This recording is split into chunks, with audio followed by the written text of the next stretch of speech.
Welcome to Neurology News Network. I'm Jenna Pasco. And I'm Matt Hoffman. Let's get into the news from this week.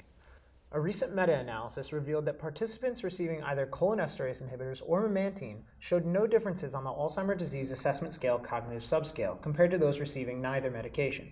This could produce potentially confounding outcomes, showing that a treatment is effective when it's not, or vice versa. The difference, which was significant, was also roughly the same size as the expected effect of new therapeutic drugs investigated in clinical trials. Due to this, lead author Richard Kennedy said that the use of concomitant medications must specifically be accounted for in the design and analysis of trial data to prevent erroneous conclusions that could result from imbalances in the rates of these medications among trial participants. According to a recent study, AFib is associated with a faster global cognitive decline and an increased risk of dementia in elderly adults. However, those taking anticoagulants were less likely to develop dementia than those who did not. Researchers examined the associations of AFib with dementia, dementia subtypes, and cognitive decline in individuals 60 years and older, and explored the cognitive benefit of antithrombotic treatment in those with AFib.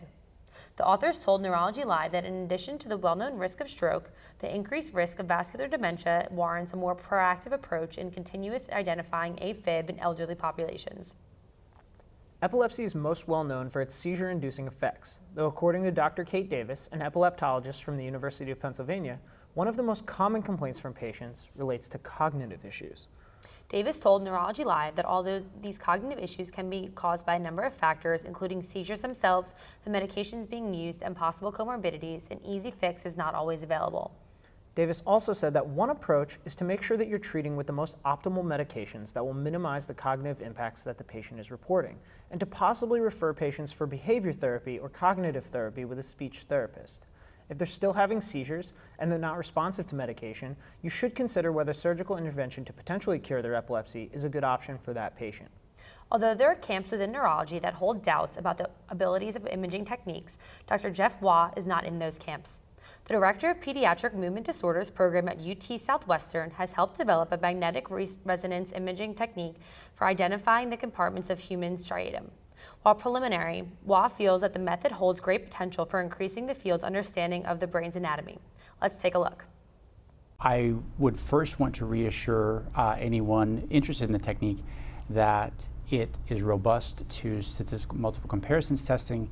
It's robust to every type of control study we've thrown at it. Is it a perfect technique? Absolutely not.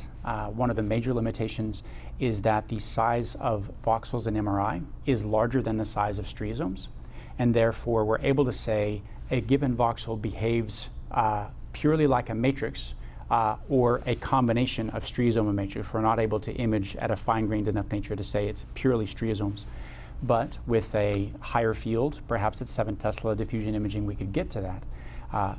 This is purely a starting point. The technique will get better over time. I'm confident that with higher level MRIs, with better statistical approaches, we could make the technique even better. For more direct access to expert insight, head to neurologylive.com. This has been Neurology News Network. Thanks for watching.